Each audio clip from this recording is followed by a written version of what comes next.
होगा स्टार्ट। ठीक है। नमस्कार साथियों, मैं आनंद कुमार गौर स्वागत करता हूं आपका लक्ष्य एकेडमी द इंजीनियर्स अड्डा पर। यहां पर हम समझने वाले हैं एमसीक्यू क्वेश्चन, जैसा कि आप थंबनेल में देख चुके हैं। इलेक्ट्रिकल के इलेक्ट्रिशियन थ्योरी के हम एमसीक्यू क्वेश्चन कर रहे हैं, जो कि मिक्स्ड क्वेश्चन होते हैं। आपके हर एग्जाम्स के लिए ये हेल्पफुल होने वाले हैं। स्पेशली ये जो अभी सीरीज चल रही है टीओ के लिए है, एमपी आईटीआई टीओ जो प्रशिक्षण अधिकारी होते हैं उनके लिए हम पढ़ रहे हैं। यहाँ पर एमसीक्यू क्वेश्चन डिस्कस कर रहे हैं। तो हम ज्यादा समय न लेते हुए सिर्फ टिक मार्क लगाते हुए चलेंगे, डायरेक्ट आंसर हम यहाँ पर टिक करते हुए चलेंगे, ज्यादा टाइम वेस्ट नहीं करेंगे। चलिए शुरू करते हैं हमारा सेशन।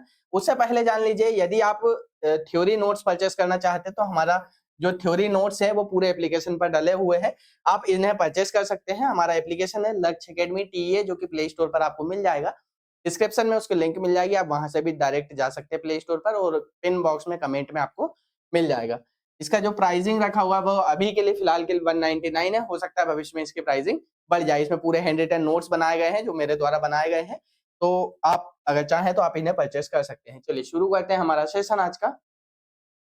देखिए, पहला क्वेश्चन आज का जो आपके डिस्प्ले स्क्रीन पर दिख रहा है कि 85% दक्षता वाला ट्रांजिस्टर एम्पलीफायर हो सकता है। कौन सा हो सकता है? क्लास ए वाला हो सकता है क्या, क्लास ए और बी वाला हो सकता है क्या, क्लास सी वाला हो सकता है, या फिर क्लास ए और बी वाला हो सकता है क्या? इसका राइट आंसर क्या होगा? तो हम डायरेक्ट क्लिक ऑन करते हुए चलेंगे, सीधे हमको आंसर लगाना है और आगे बढ़ना है। ज्यादा डिस्कशन इसमें नहीं करेंगे, क्योंकि जो इंपॉर्टेंट क्वेश्चंस होंगे वहां पर हम डिस्कशन करेंगे। ठीक है, चलिए, तो इसका राइट आंसर क्या हो जाएगा आपका? ऑप्शन नंबर सी, जो कि क्लास सी वाले जो आपके ट्रांजिस्टर होंगे, कौन से, उनकी दक्षता क्या होगी? 85% दक्षता वाले एम्पलीफायर हो सकते हैं। चलिए अगला क्वेश्चन की ओर बढ़ते हैं। अगला क्वेश्चन है आपका, कॉमन बेस एम्पलीफायर में इनपुट सिग्नल वोल्टेज और आउटपुट वोल्टेज में फेज अंतर होता है, कितने का होता है? 0 अंश का होता है क्या? पाई होता है, पाई/2 होता है, या फिर पाई/6 होता है? क्या आंसर होगा आपका? तो अगर हम बात करें जो आपका इनपुट सिग्नल में वोल्टेज और आउटपुट वोल्टेज का फेज डिफरेंस की अगर बात करें, तो यहाँ पर जो फेज डिफरेंस होगा, अंतर होगा, वो क्या होगा? 0 होगा। ऑप्शन नंबर ए इसका राइट आंसर हो जाएगा।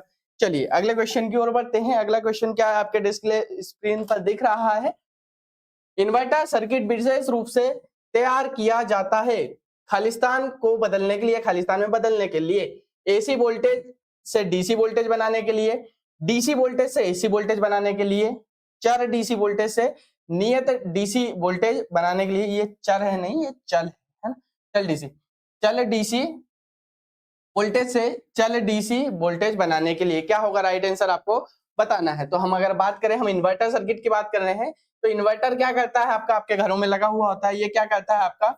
डीसी सप्लाई से क्या करता है? आपको एसी सप्लाई बनाकर देता है। क्या करता है इन्वर्टर जो होता है, डीसी से एसी बनाता है। अब आप बोलेंगे कि सर हम चार्ज तो एसी सप्लाई से करते हैं ना, तो यहाँ पर एसी से डीसी, तो अगर हम बात करें एसी से डीसी बनाने की, अगर हम बात करते हैं, तो इसके लिए आप कौन सा सर्किट यूज करते हैं? इसके लिए रेक्टिफायर सर्किट यूज करते हैं। कौन सा? रेक्टिफायर सर्किट यहाँ पर हम यूज करते हैं। बट हमने अभी यहाँ पर क्वेश्चन में क्या पूछा गया है? Inverter circuit. तो इन्वर्टर सर्किट के लिए में क्या होता है आपका? डीसी से एसी को कन्वर्ट किया जाता है। ठीक है, चलिए अगले क्वेश्चन की ओर बढ़ते हैं। मॉसफेट एक ऐसा उपकरण है जो क्या करता है? वोल्टेज द्वारा संचालित होता है, धारा द्वारा संचालित किया जाता है, आवृत्ति द्वारा संचालित किया जाता है। ठीक है, यहाँ पर वोल्टेज बताया गया है, यहाँ पर धारा बता रहा है, यहाँ पर फ्रीक्वेंसी बता रहा है, और यहाँ पर शक्ति बता रहा है, मतलब पावर बता रहा है। क्या होगा इसका राइट आंसर? आपको बताना है। तो अगर हम मॉसफेट की बात करें, तो जो मॉसफेट होता है आपका, वो किसके द्वारा संचालित होता है? वोल्टेज के द्वारा। किसके द्वारा होता है? वोल्टेज के द्वारा यहाँ पर संचालित किया जाता है, चलाया जाता है। अगले क्वेश्चन की ओर बढ़ते हैं। चलिए, आईजीबीटी और जो मॉसफेट होते हैं इस्तेमाल करते हैं, क्यों इस्तेमाल करते हैं? यूपीएस में, जो कम रेटिंग वाले यूपीएस होते हैं वहां पर, बैटरी में, ट्रांसफार्मर में, या सर्किट ब्रेकर में। 4 विकल्प दिए गए हैं, तो क्या होगा इसका राइट आंसर? तो यहाँ पर किस में यूज किए जाते हैं? यूपीएस में उपयोग किए जाते हैं। आईजीबीटी का फुल फॉर्म क्या होता है आपको बताना है। चलिए अगले क्वेश्चन की ओर बढ़ते हैं हम। इन्वर्टर का कार्य है बदलना। क्या बदलना है? अभी जस्ट इससे पहले हमने आंसर पढ़ा है, इसका क्या है आपको बताना है। तो जो कि क्या होगा?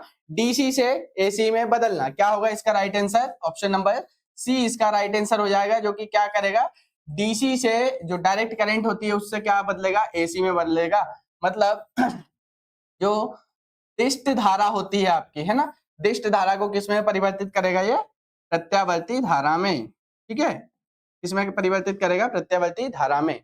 अगले क्वेश्चन की ओर बढ़ते हैं। किस प्रकार के एसी से डीसी परिवर्तक में सर्वाधिक दक्षता होती है? सर्वाधिक दक्षता किसमें होगी आपको बताना है। 4 विकल्प दिए हुए हैं आपके पास।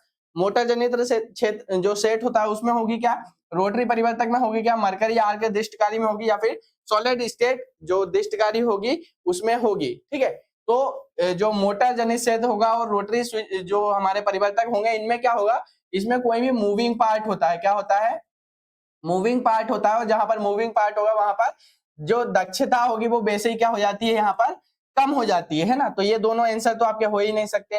फिर आती है बात मरकरी आर्क दिष्टकारी की, तो ये भी नहीं हो सकता। हाँ, यहाँ पर सॉलिड स्टेट जो दिष्टकारी होती है उसका प्रयोग हम कर सकते हैं, जिसकी दक्षता क्या होती है, सर्वाधिक यहाँ पर होती है। तो राइट आंसर क्या हो जाएगा इसका, राइट आंसर इसका हो जाएगा डी वाला। चलिए अगले क्वेश्चन की ओर बढ़ते हैं। दशमलव संख्या में 543.26 का अष्टाधारी क्या होगा, जिसको क्या बोलते हैं, ऑक्टल। ठीक है, ये जो डिजिट दी गए हैं इनका ऑक्टल जो प्रणाली होती है हमारी नंबर सिस्टम, उसमें क्या होगा आपको बताना है। कन्वर्ट आप करेंगे तो क्या होगा आपको बताना है। तो यहाँ पर अगर इसके राइट आंसर की बात करें हम, तो इसका राइट आंसर क्या हो जाएगा, 1037.205 इसका राइट आंसर हो जाएगा, जो कि आप इसको कन्वर्ट करेंगे तब, है ना। जो कि अभी किस में दिए गए हैं, ये दशमलव में दिए गए हैं, डेसिमल नंबर सिस्टम में दिए गए हैं। ठीक है, चलिए फिर अगला दिया है अष्टाध्यायी नंबर, जो कि क्या है आपका, जो ऑक्टल में दिया गया है इसको किस में परिवर्तित करना है। जैसे इससे पहले वाला क्वेश्चन क्या था आपका, डेसिमल में दिया हुआ था, दशमलव में दिया हुआ था, उसको आपको ऑक्टल में कन्वर्ट करना था। अभी जो दिया है ऑक्टल में दिया हुआ है, मतलब अष्टाधारी में दिया गया है, तो उसको क्या करोगे आप, दशमिक में बदलोगे, है ना, दशमलव में बदलोगे। क्या होगा इसका राइट आंसर आपको बताना है। तो इसका राइट आंसर क्या हो जाएगा, 543, है ना। इसका राइट आंसर क्या हो जाएगा, 541, है ना। देखिए ये कुछ सिमिलर ही है ना। यहाँ पर नंबर देखेंगे आप, देखिए क्या दिया है, 1035, है ना, और यहाँ पर हम बात करें 543, है ना, लगभग नंबर सेम ही है ना। यहाँ पर देखेंगे जो कन्वर्जन होगा बस थोड़ा सा डिफरेंस आएगा दोनों आंसर में आपके, है ना। क्वेश्चन को समझेंगे तो अगले क्वेश्चन की ओर बढ़ते हैं। कौन से नंबर प्रणाली को अल्फा न्यूमेरिक संख्या प्रणाली के रूप में भी जाना जाता है, दशमलव प्रणाली को नहीं। दशमलव प्रणाली में क्या होता है, 0 से लेकर 9 तक डिजिट आते हैं आपके। अष्टाधारी संख्या प्रणाली में क्या होता है, 0 से लेकर 7 तक आते हैं, है ना, तभी जाकर क्या होगा, अष्टाधारी बनेगा। फिर हेक्साडेसिमल संख्या प्रणाली होता है क्या, हाँ हेक्साडेसिमल संख्या प्रणाली होता है। इसमें क्या होता है, 0 से लेकर 9 होता है, फिर यहाँ से क्या चलता है, ए से लेकर चलता है। कितने डिजिट आएंगे, ये 10 हो गए। कितना चाहिए हमको, हेक्सा मतलब 16 को बोलते हैं, है ना। तो यहाँ से कहां तक जाएंगे ये, आप 6 डिजिट पूरे और ऐड करते जाओगे, मतलब A B C D E F तक के यहाँ तक जाएंगे आगे। और यहीं पर डी ऑप्शन है द्विआधारी, तो कि जो इसमें क्या होता है, बाइनरी सिस्टम होता है, 0 और 1 होता है ओनली। तो इसका राइट आंसर अगर हमारा हो जाएगा, क्या होगा राइट आंसर इसका, सी वाला इसका राइट आंसर हो जाएगा। चलिए अगले क्वेश्चन की ओर बढ़ते हैं। इनपुट के कौन से संयोजन के लिए नेंड गेट, NAND गेट का उत्पादन कम है, ठीक है। तो क्या होगा, 0 0 होगा क्या, 0 1 होगा, 1 0 होगा, या फिर 1 1 1 0 होगा। क्या होगा इसका राइट आंसर। तो नैंड गेट के लिए जो गेट का क्या होगा उत्पादन होगा, वो क्या होगा, ऑप्शन नंबर डी 1 1 1 0 होगा राइट आंसर। चलिए अगले क्वेश्चन की ओर बढ़ते हैं। द्विआधारी बिट्स से अधिक जोड़ने के लिए इस्तेमाल किए जाने वाले लॉजिक सर्किट को कहा जाता है, क्या कहा जाता है, योजक, आधा योजक, पूर्ण योजक, या सबस्ट्रैक्टर, क्या कहा जाता है आपको बताना है। द्विआधारित जो बिट्स से अधिक जोड़ने के लिए किसका हम करेंगे, पूर्ण योजक का, एडर का यूज करेंगे, ठीक है। तो इसका भी राइट आंसर क्या हो जाएगा आपका, सी वाला इसका राइट आंसर हो जाएगा। चलिए अगले क्वेश्चन की ओर बढ़ते हैं। फ्लिप फ्लॉप जिसमें 2 जेके फ्लिप फ्लॉप इस्तेमाल की जाती है, मास्टर स्लेव फ्लिप फ्लॉप होता है, टी फ्लिप फ्लॉप होता है, डी फ्लिप फ्लॉप होता है, या क्लॉक्ड आरएस फ्लिप फ्लॉप होता है। क्या होगा राइट आंसर आपको बताना है।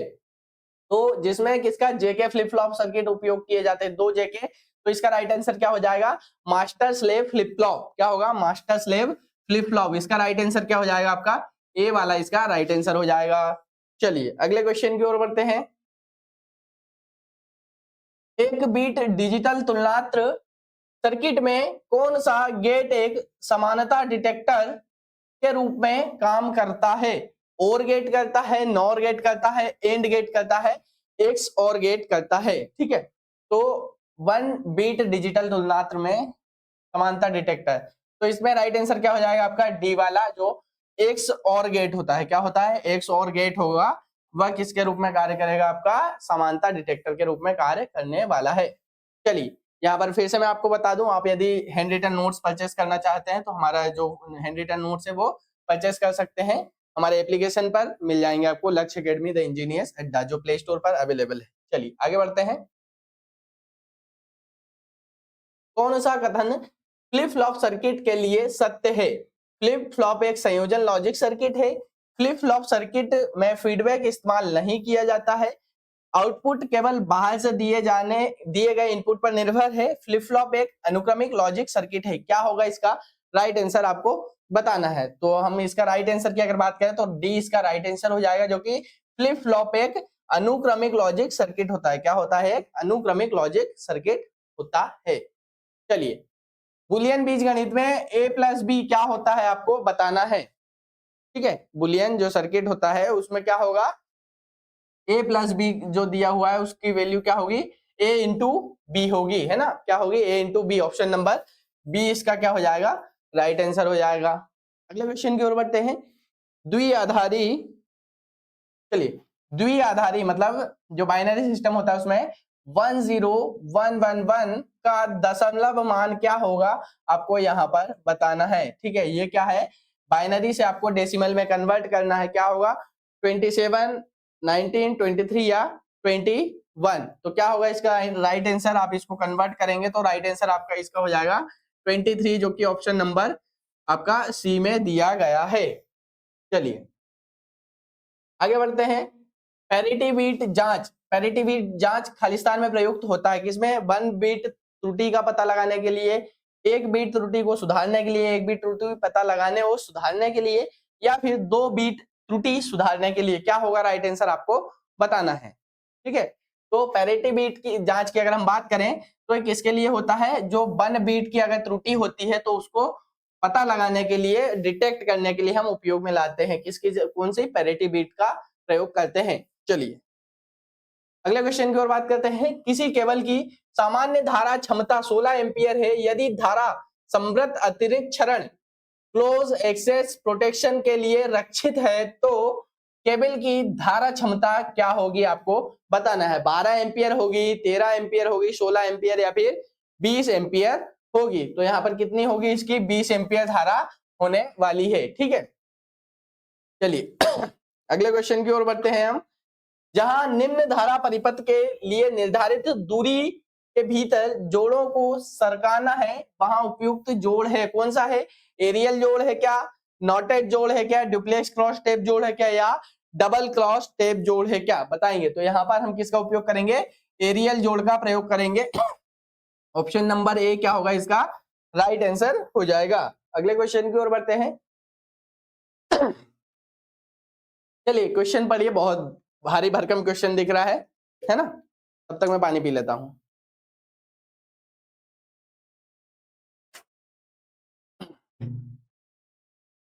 आप देखते हैं कि एक कला परिपथ के मुख्य चालक एल तथा एन मतलब लाइन फेज जिसे हम कहते हैं, और एन मतलब न्यूट्रल, लघु पथ स्थिति में एक दूसरे से दूर फेंके गए हैं। इसका क्या कारण हो सकता है? भारी लघुपथ धारा चालकों का तापमान बढ़ाती है और इसलिए वे अलग हो जाते हैं। भारी लघुपथ धारा के कारण प्रबल चुंबकीय क्षेत्र उन्हें दूर धकेलता है या धकेल देता है। केबल लचीले हैं इसलिए वे भारी लघुपथ धारा के कारण दूर हट जाते हैं, या फिर भारी लघुपथ के कारण भारी धारा घनत्व उन्हें दूर धकेल देता है। राइट आंसर क्या होगा आपका इसका? कि जो भारी लघुपथ होता है, जो धारा होती है उसमें क्या होता है? प्रबल चुंबकीय क्षेत्र होता है, वो क्या कर देता है? उन्हें दूर कर देता है। तो राइट आंसर क्या हो जाएगा? ऑप्शन नंबर 20 का राइट आंसर हो जाएगा। चलिए अगले क्वेश्चन की ओर बढ़ते हैं। विद्युत परिपथ में फ्यूज का कार्य होता है। फ्यूज क्या करता है? धारा का प्रवाह बढ़ाता है क्या? विद्युत झटकों से बचाता है क्या, अतिभार अथवा लघु पतन की स्थिति में परिपथ को तोड़ता है, या फिर इनमें से कोई नहीं। तो अगर फ्यूज की बात करें हम, तो फ्यूज क्या होता है आपका, एक रक्षण युक्ति होती है। क्या होती है, रक्षण युक्ति होती है, जो कि आपके किसको बचाती है, सर्किट को बचाती है, सर्किट की सुरक्षा करती है। किससे करती है, अतिभार से, जिसे हम क्या बोलते हैं, ओवरलोड, क्या कहते हैं, ओवरलोड कहते हैं, या फिर लघु पतन, जिसे हम क्या बोलते हैं, शॉर्ट सर्किट। ठीक है, क्या कहते हैं, शॉर्ट सर्किट कहते हैं। तो क्या होगा इसका राइट आंसर, आप बता देंगे फटाक से, ऑप्शन नंबर सी इसका राइट आंसर हो जाएगा। चलिए अगले क्वेश्चन की ओर बढ़ते हैं। माइका जो होता है, अभ्रक, किस काम में लाई जाती है या लाया जाता है, औलाद उद्योगों में, विद्युत उद्योगों में, भट्टियों की ईंट के निर्माण में, उपयुक्त सभी में। क्या होगा राइट आंसर, आपको बताना है। क्या होगा, विद्युत उद्योगों में। ठीक है, किसके लिए हम उपयोग करते हैं, विद्युत उद्योगों में या विद्युत वायरिंग में हम इनका प्रयोग करते हैं। बहुत सारे जो हमारे काम होते हैं वहां पर हम माइका का उपयोग करते हैं, अभ्रक का उपयोग करते हैं। चलिए, विद्युत अधिष्ठानों में प्रयोग में लाए जाने वाले फ्यूज वायर होते हैं, इंसुलेटर होते हैं, निम्न गलन बिंदु वाले कंडक्टर होते हैं, या उच्च गलन बिंदु वाले कंडक्टर होते हैं, या अर्धचालक होते हैं। क्या होते हैं आपको बताना है। फ्यूज क्यों प्रयोग किया जाता है भैया, आपको हम बता चुके हैं। तो कैसे होना चाहिए, जिनका गलन बिंदु या गलनांक बिंदु क्या होना चाहिए, निम्न होना चाहिए। क्या होना चाहिए, जिनका मेल्टिंग पॉइंट या गलनांक बिंदु जो होता है वो क्या होना चाहिए, कम होना चाहिए। चलिए अगले क्वेश्चन की ओर बढ़ते हैं। केबलों में आच्छादों, सिथ जो होती है, का प्रयोग क्यों किया जाता है, उचित इंसुलेशन प्रदान करने के लिए, यांत्रिक सामर्थ्य प्रदान करने के लिए, नमी के अंतः संक्रमण को रोकने के लिए, या फिर उपयुक्त सभी के लिए। ठीक है, सिथ का अगर हम प्रयोग करते हैं तो वो किस लिए करते हैं, नमी को का जो प्रवेश है वो किसमें ना, जो आपके केबल है उसमें नमी का प्रवेश ना हो, इसलिए हम करते हैं। चलिए अगले क्वेश्चन की ओर बढ़ते हैं। डीसी जनरेटर के आर्मेचर प्रतिक्रिया को सुधारने के लिए ब्रशों को क्या करते हैं भैया, आर्मेचर रिएक्शन सुधारने के लिए ऑप्शन नंबर ए है, आर्मेचर के घूर्णन की दिशा में अग्र लीड प्रदान करने के लिए प्रदान की जाती है, आर्मेचर के घूर्णन की दिशा में पश्च लीड प्रदान की जाती है, छेड़ा नहीं जा सकता, इनमें से कोई नहीं। ठीक है, इनमें टाइपिंग मिस्टेक है हमारी क्वेश्चंस में कुछ, फिर भी हम देखते हैं क्या होगा इसका राइट आंसर। ठीक है, तो जो अग्र लीड प्रदान की जाती है, ठीक है, इसके लिए आर्मेचर प्रतिक्रिया के लिए क्या कहते हैं, अग्र लीड प्रदान की जाती है। तो ऑप्शन नंबर क्या होगा इसका राइट आंसर हो जाएगा, यहाँ पर टाइपिंग मिस्टेक। चलिए अगले क्वेश्चन की ओर बढ़ते हैं। वह डीसी जनरेटर इनमें से कौन सा है जो पूर्ण भार पर शून्य वोल्टता नियमन उपलब्ध करा सकता है, सीरीज जनरेटर है क्या, है ना, सीरीज जनरेटर है क्या आपका, या फिर संट जनरेटर है क्या, या फिर योगात्मक कंपाउंड जनरेटर है क्या, या फिर विभेदी कंपाउंड जनरेटर है, बताइए कौन सा होगा राइट आंसर इसका, आपका कम्युलेटिव कंपाउंड जनरेटर होगा। ये क्या होगा, cumulative compound generator, option number C इसका राइट आंसर हो जाएगा। चलिए अगले क्वेश्चन की ओर बढ़ते हैं। दिया हुआ चित्र निम्नलिखित में से किसका चिन्ह है, किसका चिन्ह है बताएंगे भैया, विद्युत झटके के खतरे का, किसका है राइट आंसर क्या हो जाएगा इसका, विद्युत झटके का खतरा का ये निशान यहाँ पर दिया गया है। चलिए आज के लिए इतना ही, मिलते हैं अगले वीडियो में। एक बार फिर से आपको बता दूं, आप हमारा हैंड रिटन नोट्स अगर परचेस करना चाहते हैं, थ्योरी के बिल्कुल पॉइंट वाइज नोट्स बने हुए हैं, तो आप हमारे एप्लीकेशन को विजिट कर सकते हैं, जो कि लक्ष्य एकेडमी टी है। आपको प्ले स्टोर पर हमारा एप्लीकेशन मिल जाएगा, वहां से आप ये हमारे हैंड रिटन नोट्स जो है वो परचेस कर सकते हैं। मिलते हैं अगले वीडियो में। यदि आप प्रशिक्षण अधिकारी की तैयारी कर रहे हैं इलेक्ट्रिशियन से या फिर वायरमैन से और भी अदर ट्रेड से, तो आप ये सेशन आपके लिए बहुत ही हेल्पफुल होने वाला है, और अपने दोस्तों के साथ ज्यादा से ज्यादा इसको शेयर करेंगे। ठीक है, थैंक्स फॉर वॉचिंग।